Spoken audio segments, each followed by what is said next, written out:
A hora da AmCham Angola. A hora da AmCham Angola, o seu magazine de negócios. Acompanhe aqui todas as novidades sobre as relações comerciais, educacionais e culturais entre Angola e os Estados Unidos da América. A AmCham Angola está afiliada à Câmara de Comércio dos Estados Unidos da América, a maior organização de negócios do mundo, representando mais de 3 milhões de empresas em vários setores e países. A hora da AmCham Angola. Todas as quartas-feiras, das 10 às 11, nos 95.5 FM. Luanda, Antena Comercial. A AmCham Angola surge para poder reforçar as condições que possam sustentar a atividade das empresas americanas em Angola. Ela assenta essencialmente em 4 pilares: as relações comerciais, económicas, educacionais e culturais. Tendo em conta a questão comercial, vê-se com alguma preocupação o facto de as trocas comerciais entre os Estados Unidos e Angola venham a declinar, pese embora haja um equilíbrio ou uma constância em relação aos níveis de exportações dos Estados Unidos para Angola, mas as exportações de Angola para os Estados Unidos vêm a declinar desde 2008, onde houve o pico dessas trocas comerciais, um valor de 20,6 bilhões de dólares, e neste momento resumem-se em 4 bilhões. Do ponto de vista económico, as empresas americanas estão presentes em toda a parte do mundo e quando elas aparecem no mercado têm a tendência de criar empregos e participando exatamente no desenvolvimento do país anfitrião. Do ponto de vista académico, a AmCham está bastante ansiosa no sentido de encontrar mecanismos que aproximem pelo menos as instituições académicas a nível das universidades. Existem várias universidades nos Estados Unidos que estão interessadas em interagir com universidades em Angola, no sentido de poder contribuir na melhoria de formação e de educação dos quadros nacionais. Falou Pedro Godinho, o presidente da AmCham Angola, a Câmara de Comércio Americana em Angola.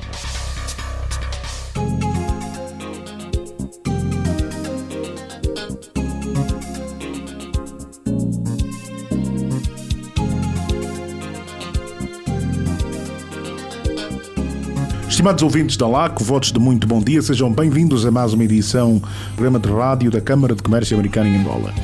Este programa conta com a produção e apresentação de João Costa, técnica de António dos Santos e também hoje com o suporte de Ana Cleto José.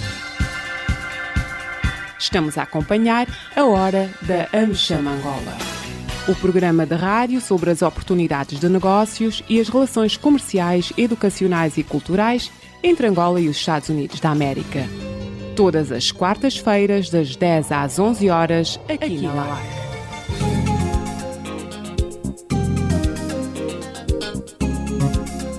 Hoje vamos trazer mais um tema, como é habitual, à primeira semana de cada mês, trazemos aqui o nosso painel de economia, que é integrado pelo engenheiro Pedro Godinho, o presidente da AmCham, pelo economista Yuri Kishina e também pelo Dr. Augusto Fernandes. Já aqui está, Dr. Augusto Fernandes, muito bom dia. Bem-vindo mais uma vez aqui ao nosso painel de economia. Bom dia, João Costa. Bom dia aos ouvintes da LAC que nos acompanham, que é a razão de estarmos aqui a primeira semana do mês. E bom dia a esta equipe magnífica que suporta o programa, porque sem eles a gente não consegue ir para o ar. Estamos aqui mais uma vez para falarmos de economia. Muito bem. Vamos então começar, Dr. Augusto Fernandes, vamos começar pelo tema de hoje. O tema de hoje é a evolução da dependência da economia angolana no setor petrolífero e o balanço da diversificação económica. Olhando para aquilo que é a dependência da economia angolana no setor petrolífero, notamos que ela é cada vez maior, pese embora o setor esteja com cada vez menos força, a trazer cada vez menos receita e, naturalmente, tudo isso por conta, por um lado, do declínio de produção, ou seja, a produção caiu, mas também tivemos durante muito tempo um constrangimento muito forte à volta do preço. E agora, naturalmente, o preço vai estando a uns níveis, vamos dizer, aceitáveis. Sim. Mas a produção é que também não ajuda, né? Também não nos permite alavancar e chegar a outros níveis. Há várias correntes. Há uma corrente que diz que se o ciclo do petróleo é curto e estamos a apostar fortemente na atração de novos investimentos, por que razão produzir à volta de 1 milhão, porque não produzir mais nessa altura, quando se sabe que nos próximos 10 anos o preço do petróleo poderá cair drasticamente, motivado pela transição energética. Hoje já é sabido que há países, por exemplo, como os Estados Unidos da América, que já querem terminar com as vendas de motores a combustão. Ok. Na Europa também já começou este processo. Já se decidiu que os motores a combustão, aqueles que funcionam a gasóleo, os combustíveis fósseis, gasóleo e gasolina, também Deixam de funcionar. deixam de, digamos assim, de ser vendidos, né? E começam a ser descontinuados. Quer dizer que se já há uma data, 2025, para efetivamente a Europa e os Estados Unidos da América pararem de comercializar estes motores, significa que a procura pelos combustíveis vai cair. Aliás, vimos com a pandemia, com os lockdowns, as pessoas em casa, os carros parados, teve um impacto brutal a nível daquilo que é efetivamente as quantidades, não é, de combustível comprado. Também os aviões, as aeronaves também usam derivados. O Jetta 1 é um derivado e também acabou tendo um impacto. Obviamente que esses motores a combustão, a perderem o seu espaço, é um fator que leva a que a procura reduza. Também há o surgimento de novas tecnologias. Hoje já existem, por exemplo, energias renováveis que são mais baratas de produzir e naturalmente manter do que as energias ligadas aos combustíveis fósseis. Isso significa que o ciclo do petróleo está curto. Correto. Mas com o ciclo do petróleo curto não significa que acabou a utilidade do petróleo. Vai continuar a ter utilidade, vai reduzir drasticamente a procura, prevê-se que o preço venha a cair, mas é um produto que continuará a ter o seu valor, continuará a ter a sua procura e vale a pena aos países que têm produzir. Mas há um dilema hoje, Dr. Augusto. Será que vale a pena, no período em que o petróleo ainda tem preço alto, produzir pouco para depois tentar aumentar quando já não tiver valor? Qual deveria ser a estratégia que o país deve levar para o petróleo, por um lado, e por outra, fala-se muito na questão do conteúdo local, né, que é integrar os outros setores da atividade no setor dos petróleos. Por exemplo, uma sonda, uma plataforma petrolífera, ela faz perfuração, tens geocientistas, geofísicos que estudam os solos, que estudam os equipamentos apropriados para perfurar a superfície, seja em alto mar ou em terra, para extrair o petróleo. E, naturalmente, tens a infraestrutura, a própria sonda, que tem equipas multidisciplinares, que têm várias funções. E esta sonda, ela por si só, tem vários serviços que precisa, desde esses mais especializados, geofísicos, geocientíficos, químicos, etc, etc, máquinas para perfuração, que são questões que só quem tem tecnologia e capital pode fazer. Isso é lá fora, não há volta a dar. Mas também tem os alimentos, também tem os barcos para dar suporte a todo o equipamento e todo o material que a sonda precisa, seja alimentos, sejam os tais equipamentos de perfuração, sejam as peças que vão ser usadas no processo da produção, enfim. A recolha do resíduo sólido, exatamente, do lixo. Os barcos. Então os barcos também é um setor da economia que não é diretamente ligado ao petróleo, mas que pode ser utilizado e desenvolvido para dar suporte aos petróleos. Falamos da agricultura, com os bens alimentares, e há muitos outros serviços. A própria indústria, porque uma plataforma petrolífera é feita de metais, não é? Então, se tivermos uma indústria que produz metais, pode certamente aproveitar-se o parafuso e todos os metais utilizados efetivamente para se conseguir ter uma plataforma petrolífera.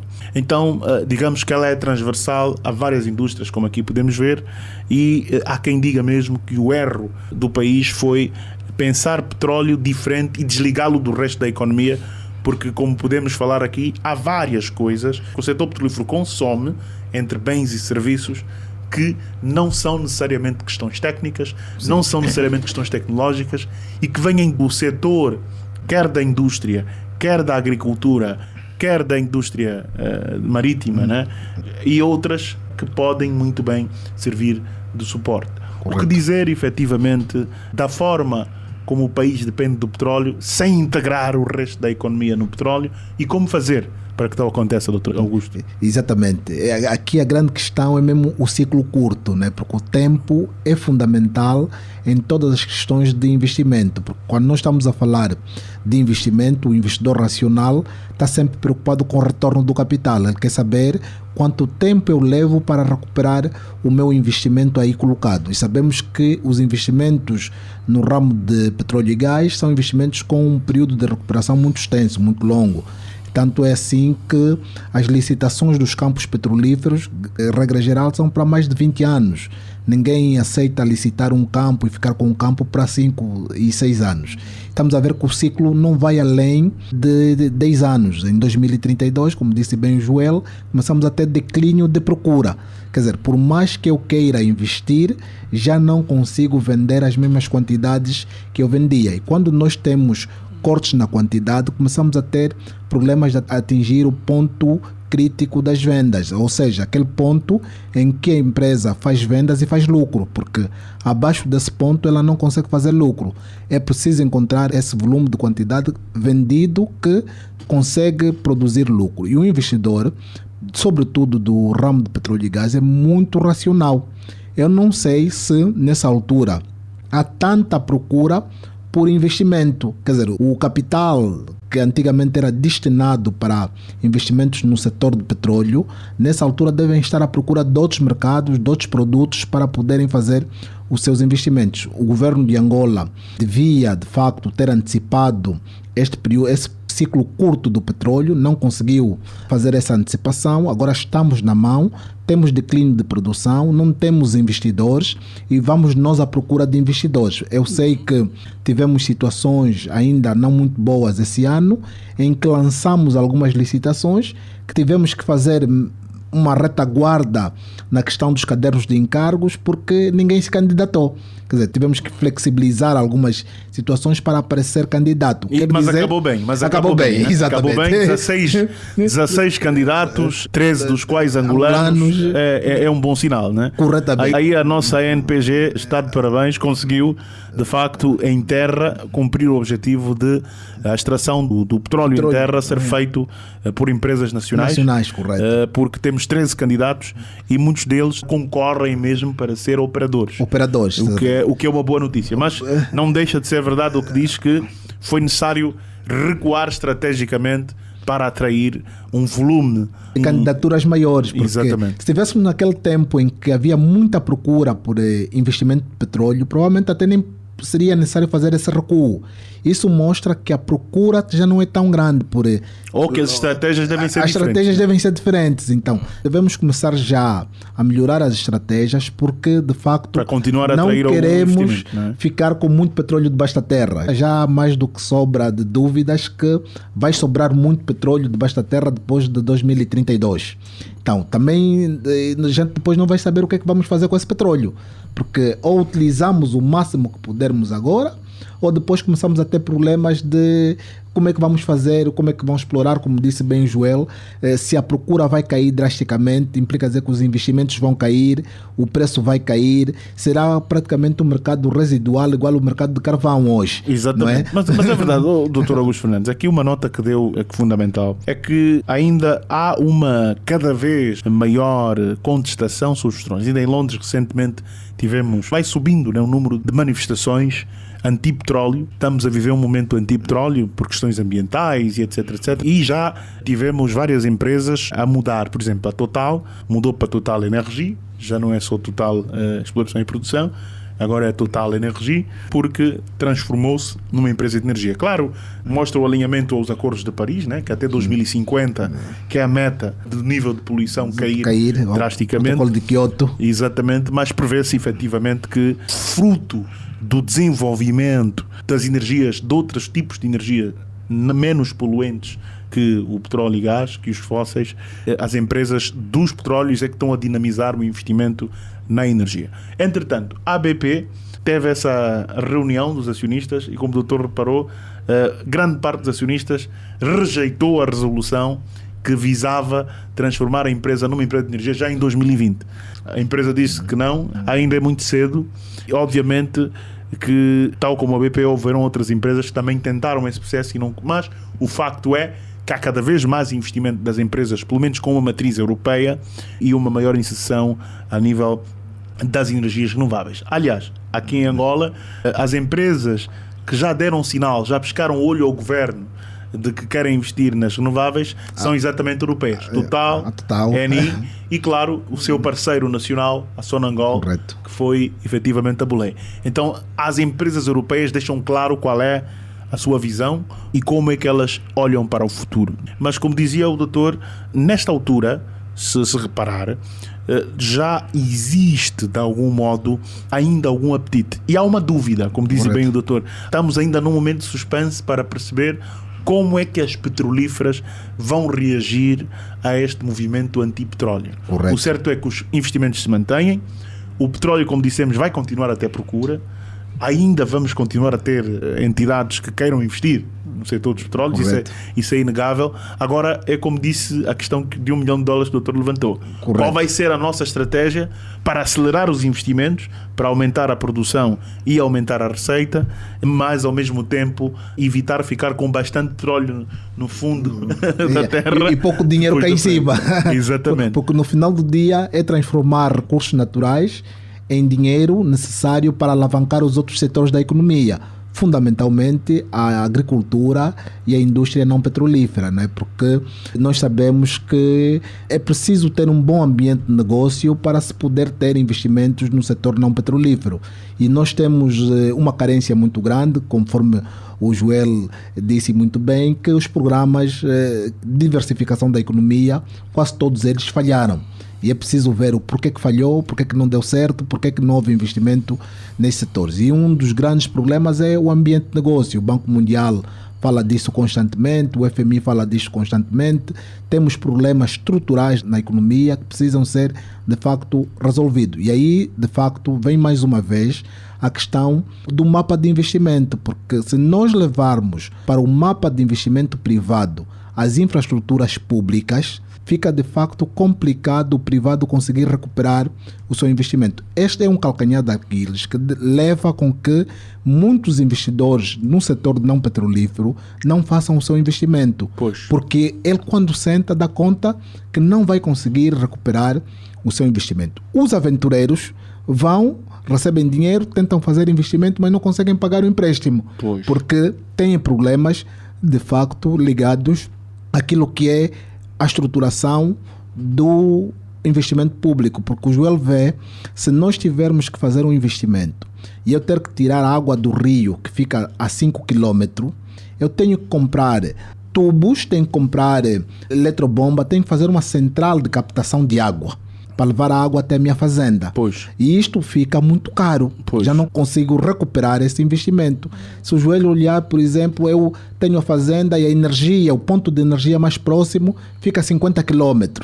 Se eu tiver que estender uma linha de transporte de energia até a fazenda, não consigo produzir o farelo, não consigo produzir a ração. A questão de infraestrutura é fundamental para haver investimento não petrolífero. Mas, doutor, aqui essa questão de investimento não petrolífero, e falou do investimento, o petróleo gera muito valor, há muito dinheiro a circular. E há, digamos assim, alguns empresários especialistas que defendem já que Angola tem que começar a preparar a sua indústria não petrolífera para integrá-la de modo a criar, de facto, uma indústria de suporte ao setor petrolífero que esteja baseada cá dentro. Correto. Não é? E diz-se mesmo que uma das razões que efetivamente leva o país a, de algum modo, não ter conseguido ter sucesso a nível dos projetos que estão diretamente ligados à diversificação económica é porque separou o petróleo de todo o resto. Né? Correto. Achou que o petróleo era uma maldição que tinha um efeito de contágio negativo e manteve tudo separado.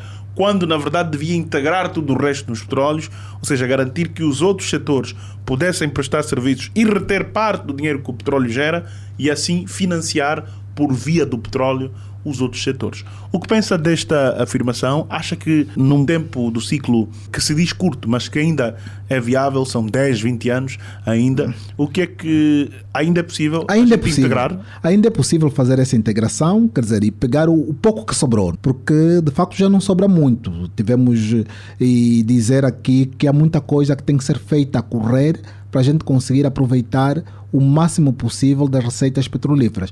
É só ver que durante muito tempo nós temos uma lei de fomento empresarial do setor não petrolífero. Essa lei de fomento empresarial dedica somente 5% das receitas fiscais petrolíferas para o desenvolvimento da economia não petrolífera, que eu acho que é muito pouco. Se nós de facto queremos alavancar o setor não petrolífero e queremos utilizar o setor petrolífero para alavancar esse setor não petrolífero, temos que drenar mais recursos do setor de óleo e gás para o setor não de óleo e gás. Então, se continuarmos com 5%, o Joel deve imaginar que 5% é um resíduo, é uma coisa quase que nula. Precisamos de mais recursos, de facto, para o fomento empresarial não petrolífero. Estamos a drenar poucos recursos para o setor não petrolífero. Então precisamos de mais recursos, porque a formação bruta de capital é muito fundamental, porque se nós não temos formação bruta de capital não petrolífero, porque quando nós olhamos lá na formação bruta do capital, que é o investimento privado,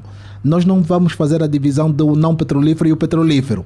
Devíamos de facto fazer essa divisão, ver quais são a formação bruta de capital que está a ser canalizada para o setor petrolífero e qual é que está a ser canalizada para o setor não petrolífero.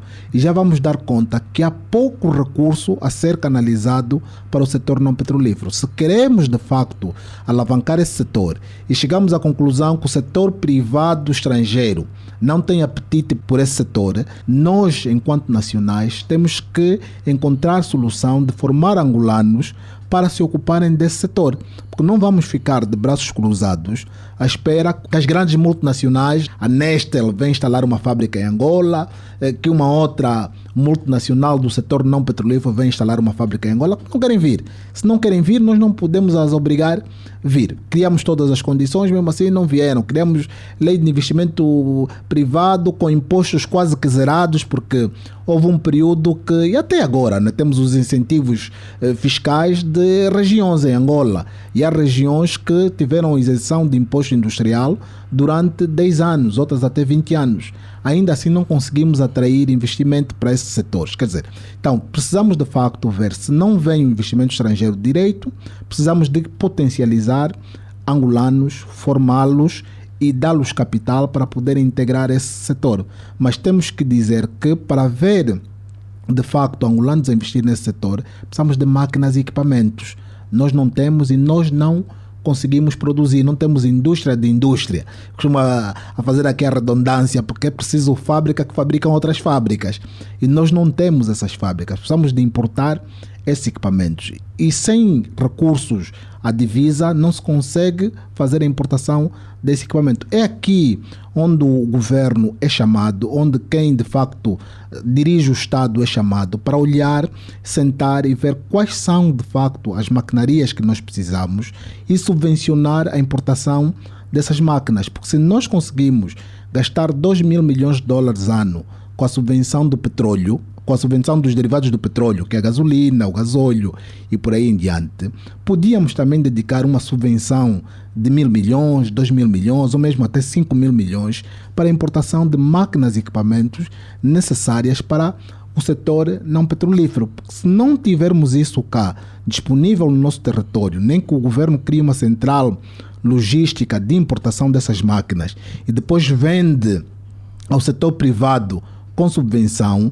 que não vai ser diferente daquilo que se passa com o gasóleo e a gasolina, porque o gasóleo e a gasolina o governo, ou melhor, uma empresa do governo importa a um preço lá fora e quando chega aqui vende ao setor privado a um preço reduzido. Poxa. Então podíamos fazer e adotar o mesmo sistema com as máquinas e equipamentos, criar uma empresa pública que se dedicava a esta importação, assumir os prejuízos ligados a esta importação. Por que é que eu vou buscar esse exemplo? Porque no setor dos derivados do petróleo, a subvenção ficou entre aspas, porque os peritos dizem que já não há subvenção, mas ela é subvencionada indiretamente com os lucros da Sonangol. A Sonangol assume prejuízo, deixa de ter lucro para poder de facto sustentar este mercado. Então vamos fazer o mesmo. Esta empresa vai importar a um preço alto, vai vender a um preço baixo, vai ter prejuízo no seu balanço, pronto, um dia vai ter que ser extinta e essa maquinaria e equipamento é de facto entregue ao setor não petrolífero, vai produzir e vai pagar imposto. Aí estes que vão receber a maquinaria para trabalhar não vão receber com imposto zerado, não, vão produzir e vão pagar imposto. E certamente quando começarem a fazer lucro, com imposto, vai se capitalizar essa empresa que de facto sustentou os 5 ou os 10 primeiros anos de implantação da indústria não petrolífera e se calhar até pode-se ter o balanço desta empresa reparado. Então é aqui um exercício que temos que fazer e temos que de facto acordar e olhar as coisas com olho de ver e aceitar que elas não estão boas, que nós não temos de facto indústrias cá no país, porque eu quando olho a Simangol a fazer uma declaração a semana passada a dizer que a desvalorização da moeda foi até benéfica para Simangol porque tiveram lucros, foi bom para eles. Eles dizem que as barreiras aos importados ligados ao cimento faz muito bem a Simangol, porque a Simangol produz, tem de facto a indústria cá instalada. Se nos outros setores da massa tomate, no setor A, B ou C da economia, tivéssemos também indústrias cá instaladas, a desvalorização da moeda, a inflação, estes fatores todos que tornam o importado mais caro, fariam bem a estas indústrias. Mas como não temos, elas só criam problema na mesa das famílias, porque você não tem importado, mas também não tem a produção nacional. E não tens a produção nacional porque não tens condição de facto fazer produção nacional. E a indústria de petróleo e gás é uma indústria muito exigente, que até a carne que entra para lá tem que ser inspecionada nos seus laboratórios e justificar que de facto tem qualidade para o consumo humano. Eles não querem intoxicação alimentar lá nas sondas. Quer dizer, todo mundo a correr para o quarto de banho porque apanhou desenteria. Eles não querem isto. Então, a comida é passada ao crivo. O tomate que lá vai é passado ao crivo.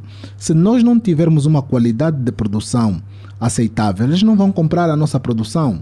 Não vão comprar a nossa carne seca, não vão comprar a nossa carne fresca, não vão comprar o nosso peixe, não vão comprar os nossos legumes, as nossas frutas, porque não tem a qualidade. Então precisamos de facto, para termos essa qualidade, ter maquinarias cá que justificam. Eu costumo dizer, quando nós vamos para o supermercado e olhamos, por exemplo, para a banana que é vendida no supermercado, e vamos para a rua e olhamos a banana que é vendida na rua, vamos ver que é uma qualidade totalmente diferente, porque o supermercado tem o cuidado e tem tecnologias para poder preparar a banana e colocar na montra. Primeiro ela vai escolher uma banana em condições, depois tem aí alguma técnica de lavar a banana, seja lá o que for, que ela fica com uma cor totalmente diferente da banana que fica na rua.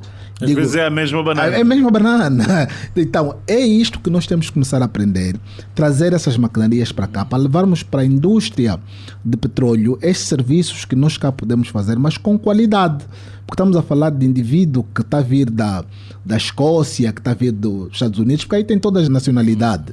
Ele está habituado olhar para os barcos, não é? Os barcos, exato. Por exemplo, a indústria petrolífera usa muitos barcos para circular equipamentos e, aliás, as próprias sondas são barcos flutuantes, né? São barcos que podem ficar parados. Aliás, às vezes olhamos aí para a ilha e tem algumas lá estacionadas à espera para ir para a zona de produção. Mas a questão que lhe colocava era exatamente essa, Dr. Augusto. Então é fundamental encontrar forma de integrar os outros setores na indústria petrolífera e assim reduzir a dependência do petróleo e ao mesmo tempo usar o petróleo para financiar as outras áreas que, como disse bem o Dr. Augusto, tem duas formas, né? Tem a forma dos impostos, que é indireta, e tem a forma direta, que é dos contratos com o setor petrolífero em diversos serviços e, por que não, também na agricultura e, claro, a nível dos barcos. Há muito barco. O país, quando tem que fazer barcos, tem de os importar. Se efetivamente tivermos capacidade para produzir os barcos aqui, reparar os barcos aqui, naturalmente que também poderemos dar cartas a esse nível. Então, há muito que se pode fazer para tirar maior proveito do petróleo. Ou seja, a tal independência do petróleo não passa necessariamente pela desvinculação e pela desligação do petróleo e do resto da economia. Correto. Nós, por exemplo, nos anos 90, tivemos a tendência da construção no Lubito da Sonamet. Sonamet seria uma empresa que estaria ligada à produção de barcos.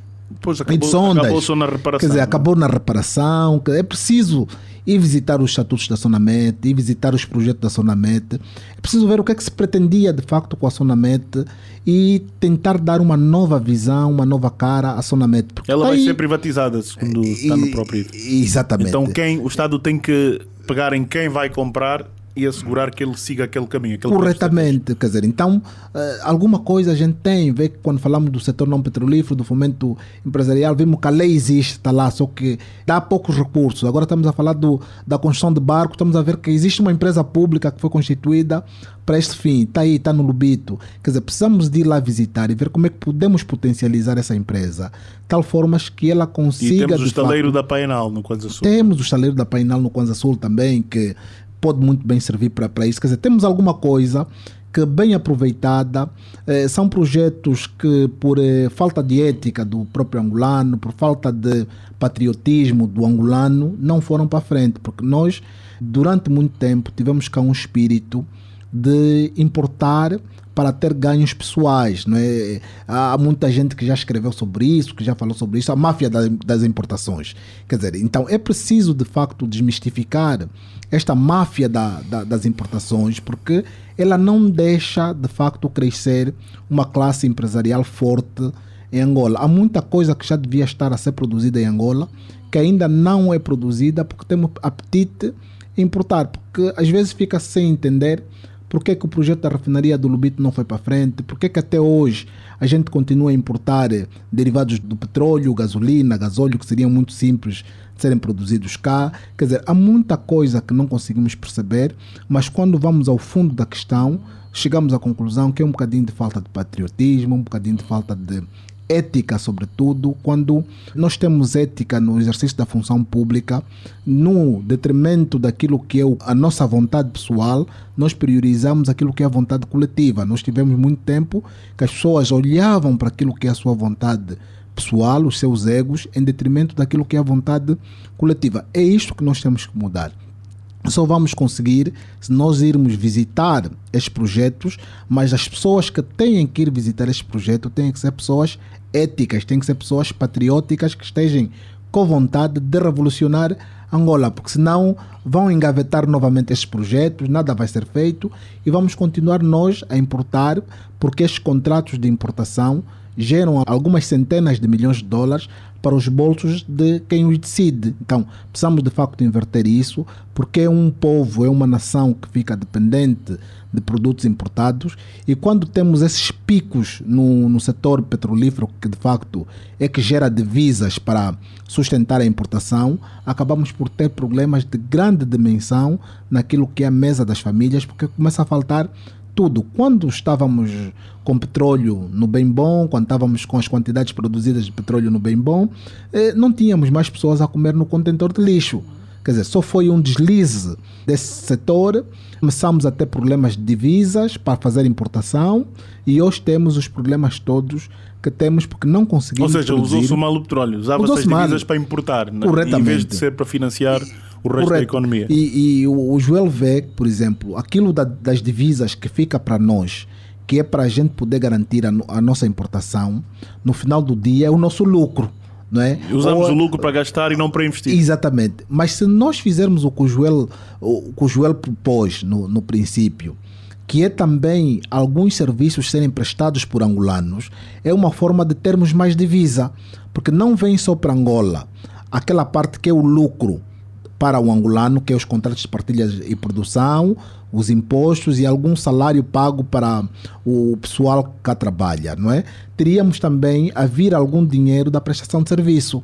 Quer dizer, teria entrada, teríamos a aumentar o fluxo de divisas sem necessariamente fazer mais exportação. Por quê? Porque os serviços que são pagos aqui, o petróleo é vendido lá fora em divisa, de alguma forma essa divisa daquilo que é serviço que são pagos aqui tem que vir para ser trocados em Kwanza, e ele acabaria por dar, vamos supor que o navio foi construído em Angola, implica dizer que a empresa que construiu o navio está a ser paga em Angola.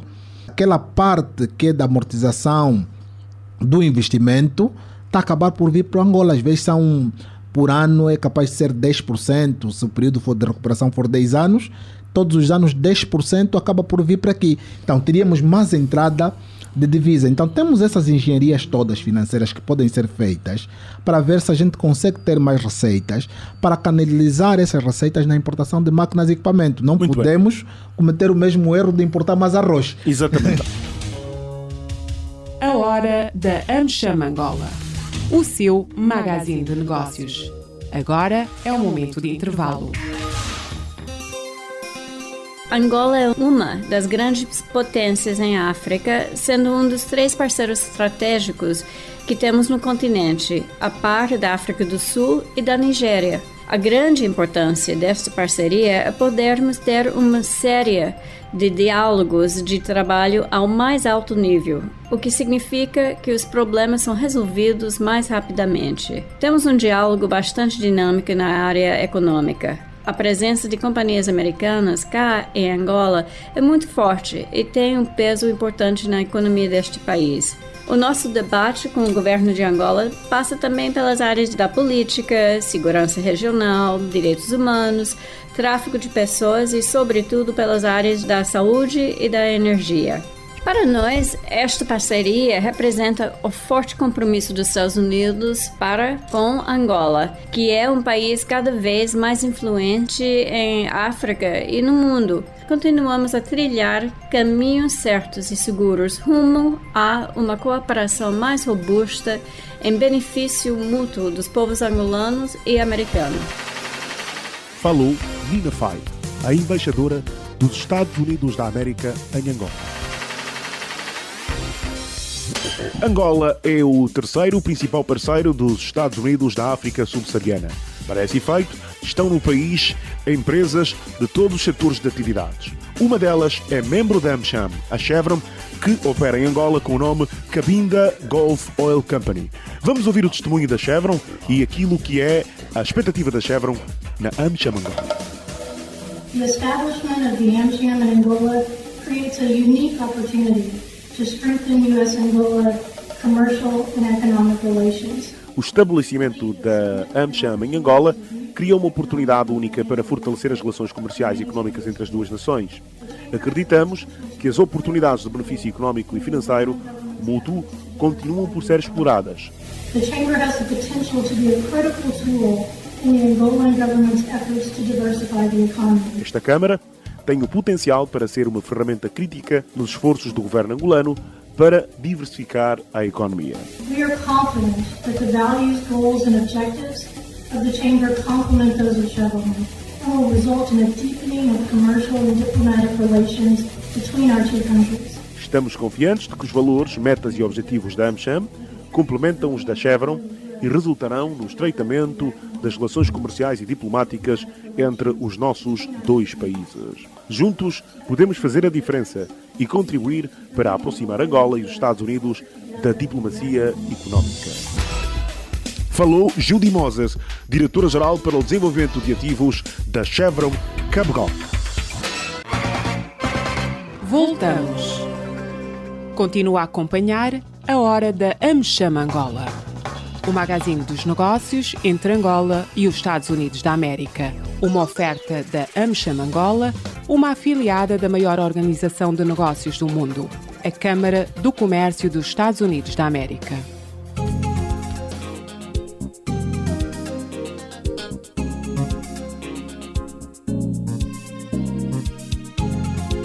Agora, olhando para as pessoas, Dr. Augusto Fernandes, nós notamos que, por exemplo, são vários os testemunhos de pessoas com quem falamos do setor que dizem o seguinte: olha, um expatriado que vem aqui trabalhar, ele, se depois dos 60 anos ainda quis se sentir fisicamente em condições e fizer os exames e os exames ditarem que também tem condições e desejar trabalhar mais 5, 7 anos, ele fica e trabalha. O angolano, a nossa lei obriga a reforma, não é?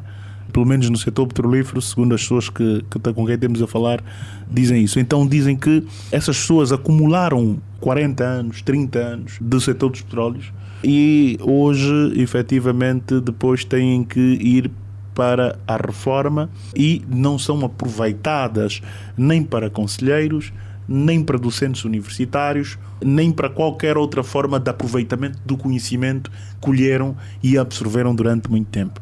Que solução para aproveitar também os conhecimentos destas pessoas, que é uma geração que já vai com 40 a 45 anos de petróleos, mas que não tem aproveitamento? Como é que podemos também aproveitar as pessoas? Joel, eu aqui... Não podemos só falar do dinheiro Exato. E da maquinaria. E as pessoas? Eu aqui falo com um bocadinho de conhecimento de causa, porque eu tive um bocadinho da felicidade de fazer um curso médio industrial. Eu sou especialista em máquinas e motores pelo Instituto Médio Industrial de Benguela, o IMIB. E tenho muitos colegas a trabalharem no mar, nas sondas, na área de petróleo. Eu próprio, se não tivesse me desviado para a economia, também estaria lá a trabalhar. Então, convivo com essas pessoas e falo com essas pessoas todos os dias. E a maior parte dos meus colegas que foram para o setor petrolífero já não foram mais para a universidade. Andam no setor petrolífero, são muito bem remunerados lá no setor petrolífero, têm uma remuneração às vezes 4 vezes melhor do que os PhDs aqui fora, e estão lá. Por quê? Porque o setor petrolífero vai remunerando em função daquilo que é o conhecimento, da capacidade da pessoa de executar as tarefas. E ainda forma, né? E tiveram várias cursos formações. Técnicos direcionados àquilo que faz. Eu conheço pessoas que entraram lá que só falavam português, hoje já falam francês e inglês, tiveram formações cá dentro, lá fora, quer dizer, fora daquilo que são as operações técnicas. E tratam as máquinas por tu, abrem os catálogos. Tenho até colegas que já se dão o luxo de desmontar o próprio carro e montar o próprio carro. E terminamos junto. E daí foram fazendo todas as operações lá dentro da indústria petrolífera. Quando eles vêm cá para fora, o nosso sistema de país, como disse bem o Joel, a nossa legislação, as nossas legislações que temos, são muito apegadas aos títulos. Estamos a falar de um indivíduo que tem muito conhecimento para transmitir, mas cá fora não é aproveitado, porque se ele for para dar aulas no Instituto Médio, vai ganhar como um técnico médio. E o salário do técnico médio é aquele que a gente conhece. Ele já não está disposto a participar. Prefere ficar na casa dele, a cuidar dos seus filhos, até porque a maior parte deles consegue fazer um bom pé de meias para a reforma. Então fica aí a cuidar das suas propriedades, alguns têm algumas fazendas, vão cuidando do seu gado, da sua terra, não querem mais saber de trabalhar porque a remuneração do mercado já não vai de acordo com aquilo que ele está habituado. Então este é o principal entrave para que esse pessoal seja reaproveitado noutros setores da economia, que podem de facto utilizar depois esse conhecimento que tem para outras áreas, porque uma pessoa que é formada em máquinas e motores, que tem muita experiência dos motores do setor petrolífero, pode ser aproveitado na indústria automóvel. Nós não temos, mas se tivéssemos, podiam ser absorvidos para essa indústria. Quando digo a indústria automóvel, posso dizer também a fábrica de cerveja, porque precisa de mecânico. Estou a dizer outros setores da economia que precisam de mecânicos, de eletromecânicos, precisam de uma mão de obra qualificada e que pode sair desses técnicos que foram muito bem formados pela indústria petrolífera. Mas a grande questão é a remuneração pelos diplomas e não pelos conhecimentos. Nós temos que começar a remunerar as pessoas pelo conhecimento que têm. O teste para o contratar deve ser na base do conhecimento que ele tem e não na base do diploma que ele ostenta. Então, se a gente inverter essa tendência, certamente que vamos conseguir absorver muita mão de obra reformada do mercado do setor petrolífero. Joel. Muito bem, obrigado Dr. Augusto. Ficou aqui então a recomendação sobre esses tópicos que foram aqui abordados subejamente. Resta então ouvir o seu comentário final. Já aqui nos disse como podemos fazer e que soluções para reduzir a dependência. Já aqui falou como aproveitar o ciclo do que ainda resta do petróleo, para não sermos pessimistas. Notei e gostei do otimismo que o Dr. Augusto Fernandes apresentou, não é? No sentido de mostrar que perdeu-se muita coisa, mas não podemos olhar só porque se perdeu, né? Temos que olhar também para aquilo que ainda podemos fazer para tirar proveito do que ainda resta, né? Porque se ficarmos a chorar que perdemos, o leite já derramou, não ganhamos nada, né? Não ganhamos nada com isso. Então aqui, quais são as estratégias? Como diz, máquinas, equipamentos de pessoas e know-how, não é? Porque a última parte que falamos, que é o aproveitamento das pessoas, tem muito que ver com o know-how mesmo.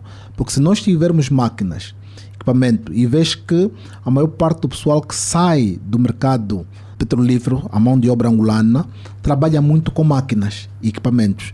Se nós precisamos de máquinas e equipamentos para industrializar o setor não petrolífero, podemos utilizar este pessoal para a instalação das máquinas, manutenção das máquinas e o próprio manuseio das máquinas, porque não é só ter máquinas no país.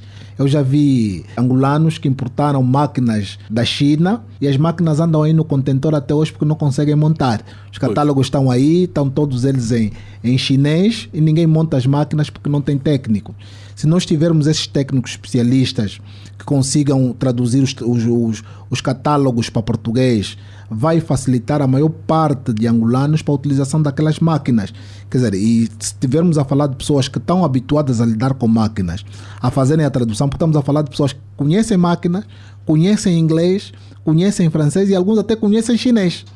Coloca eles a traduzir os catálogos e depois a ensinarem, a dar aulas, a formar essas pessoas para poderem utilizar as máquinas. Porque se nós não industrializarmos Angola, se nós não conseguirmos de facto máquinas e equipamentos, nós vamos ainda ter muitos problemas com a concorrência, porque eu tenho dito que o preço de venda unitário dos bens é uma componente que vem de uma equação da divisão do custo total a dividir pelas quantidades produzidas. E o aumento das quantidades produzidas tem muito que ver com a tecnologia. Se você não tem tecnologia de ponta, se você não tem máquinas e equipamentos que consigam reproduzir ou trabalhar mais rápido, você não consegue ter o aumento das quantidades de horas produzidas. E você começa a ter problemas de custos muito altos, porque as suas quantidades são muito reduzidas. Quando o denominador é pequeno, a tendência do preço é ser mais alto. Então, para nós aumentarmos o denominador, vamos ter que ter, de facto, máquinas e equipamentos que consigam produzir em economia de escala. Se não conseguirmos ter isso, vamos sempre bater na tecla do governo somente no numerador, que são os custos totais. Aí vamos encontrar os custos com transporte, energia, água, que também é uma realidade, que são muito altos, precisam de baixar. Mas não é só aí onde nós temos que olhar. O principal foco é o denominador. E o denominador resolvemos com essas três componentes: máquinas, equipamento e know-how. E o know-how nós podemos de facto aproveitar muito know-how a ser passado para a reforma do setor de petróleo e gás. Temos muitas pessoas a saírem desse setor e tem graça, Joel, que o pessoal que trabalha no setor de petróleos em Angola, os angolanos, reformam-se muito cedo. Aí os 50 já não querem mais trabalhar, porque uma rotina de muito tempo distante da família, que eles fazem aquele ciclo de 30 lá, 30 cá, e quando descontamos o período de formação, eles quando estão em formação, às vezes acabam por ficar 90 dias distante da família. Que ele vem da sonda, ou vem do mar, cumprimenta a família, dia seguinte está aí para a formação, e fica na formação às vezes 90 dias. Isso repete-se todos os anos. Quer dizer, todos os anos há período que ele fica 90 dias distante da família. Então chega depois de 10, 15 anos de trabalho, ele está cansado. Diz, não quero mais essa vida, quero acompanhar, não tive a oportunidade de acompanhar o crescimento do meu filho, agora vou acompanhar o crescimento dos netos, e começa a desligar. Se ele quer trabalhar, mas em terra, como não tem trabalho em terra, ele já juntou um bom bocadinho de dinheiro, com a remuneração também assim consegue fazer bem a reforma, prefere ficar em casa, cuidar da família.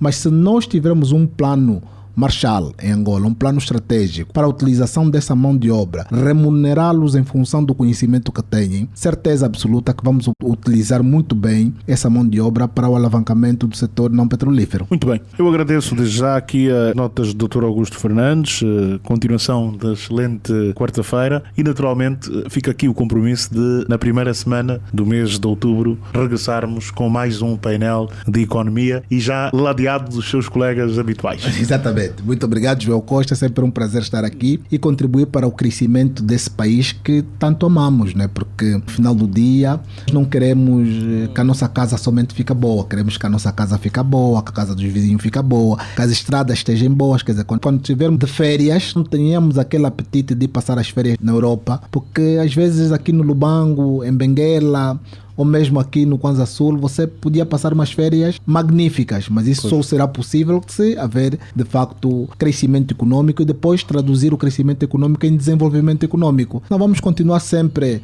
a pensar que Angola é para ganhar dinheiro e as férias é para passar lá fora. Não é? É isto que a gente não quer, é isto que a gente luta para termos um país desenvolvido, um país bom para se viver, um país em que os vizinhos queiram vir passear e não nós a pensar sair para o mundo fora e gastar os poucos dólares que do petróleo ainda conseguimos. Porque quando nós saímos, são os dólares do petróleo que nós também levamos. Exatamente. Obrigado, Dr. Augusto Fernandes. Já agora vamos dizer que na próxima edição vamos ter aqui o painel de petróleo e gás e vamos aqui pedir ao António Santos que, por favor, coloque uns excertos da edição passada do painel de petróleo e gás que falou sobre o custo de produção petrolífera em Angola e vamos ouvir um pouco do que foi dito aqui pelo José Oliveira, pelo Frederico Martins Correia, pelo engenheiro Pedro Godinho e também pelo Dr. Afonso Chipep. O António Santos faz assim um excerto e nos mostra um pouco do que foi debatido para que você saiba o painel que vai encontrar na próxima edição.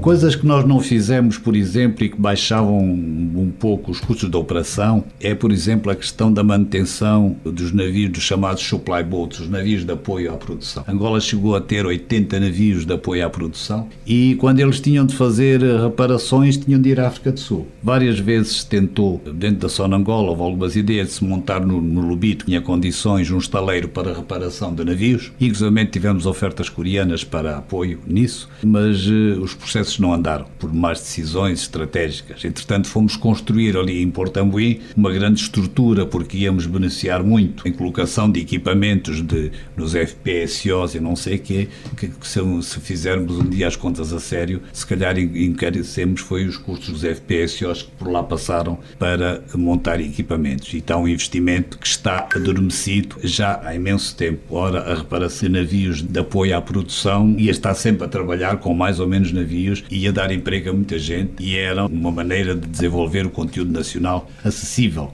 ao país. Muito bem, obrigado, José Oliveira. Vou para Frederico Martins Correia. Sugeria que eventualmente se possa fazer. Acho que dentro daquilo que é a confidencialidade destes temas, eventualmente a agência pode trabalhar junto da Petrolífera Nacional, Sonangol, e dos operadores internacionais presentes no país, tentar obter informação daquilo que é os seus custos e eventualmente tratar essa informação de forma a conseguir fazer aqui uma baliza entre aquilo que são os custos médios por barril extraído. Portanto, aqui digo uma baliza, portanto, ter aqui um limite mínimo e um limite máximo que permitisse garantir a devida confidencialidade a quem forneceu os dados, neste caso aos operadores, e ao mesmo tempo proteger também a agência daquilo que é a sua inferência, porque ao fazer este trabalho naturalmente pode haver algum erro e a agência deve estar a salvo daquilo que é a informação que publica, é uma informação fidedigna e que está devidamente enquadrada com uma margem de erro. Por outro lado, os operadores que tivessem acesso a essa informação saberiam que a informação que estavam a ver teria uma margem de 5, 10 ou 15% de erro. Eu penso que se trabalharmos numa faixa de 10 a 15% de erro, a margem permite perfeitamente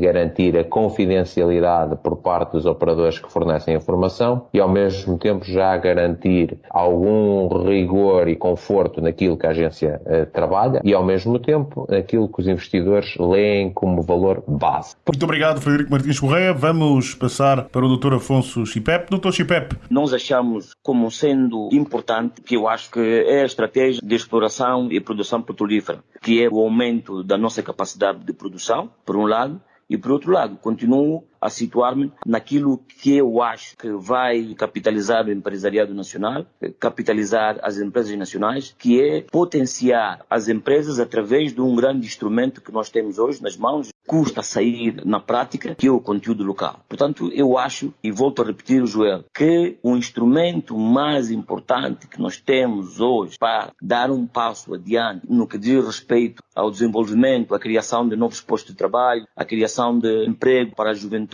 ao aumento da produção e mesmo na redução dos custos de produção, acho que é o conteúdo local. Portanto, esta é a minha visão. Vamos continuar a insistir que o conteúdo local é a chave para a resolução de muitos dos problemas que nós temos no setor petrolífero, a referir o aumento da produção. Muito bem, muito obrigado, Dr. Chipep. Vamos avançar para o engenheiro Pedro Godinho. Engenheiro Pedro Godinho. O país não pode, de maneira nenhuma, num dado momento, não ter informações estatísticas do que está a acontecer na indústria, sobretudo numa indústria estratégica como o oil and gas. Agora, eu acho que se tem que fazer é apostar exatamente na afinação dos dados estatísticos, e isso é responsabilidade da agência. Portanto, acredito que deverão ou estarão a trabalhar nesse sentido. O segundo aspecto pode contribuir grandemente na redução dos custos de operações é a eficiência. Joel, a eficiência. Nós temos blocos em Angola com grandes capacidades de produção, mas devido às decisões ineficientes por parte de quem os opera, naturalmente a produção mantém-se sempre naquele nível extremamente baixo, quando, com alguma dedicação, pragmatismo e entrega, os níveis de produção podem muitas vezes serem duplicados, triplicados ou quadriplicados. E como sabemos que o custo de operação é inversamente proporcional ao volume de produção, quanto maior for o volume de produção, mais baixo se torna o custo de operação. Portanto, havendo eficiência nesse sentido, aí estaremos a ver que os custos a baixarem. Outro aspecto também, partilha dos recursos entre os vários operadores. E assim ouvíamos o excerto do que foi o painel de petróleo e gás, que vai estar aqui na próxima semana para debater mais um tema sobre petróleo. O painel de economia terminou hoje e na primeira semana do mês de outubro vamos ter novamente o painel de economia e na próxima semana vamos ter o painel de petróleo e gás. A todos, um forte abraço. Até a próxima semana. A hora da AmCham Angola. A hora da AmCham Angola, o seu magazine de negócios. Acompanhe aqui todas as novidades sobre as relações comerciais, educacionais e culturais entre Angola e os Estados Unidos da América. A AmCham Angola está afiliada à Câmara de Comércio dos Estados Unidos da América, a maior organização de negócios do mundo, representando mais de 3 milhões de empresas em vários setores e países. A hora da AmCham Angola. Todas as quartas-feiras, das 10 às 11, nos 95.5 FM. Luanda, Antena Comercial.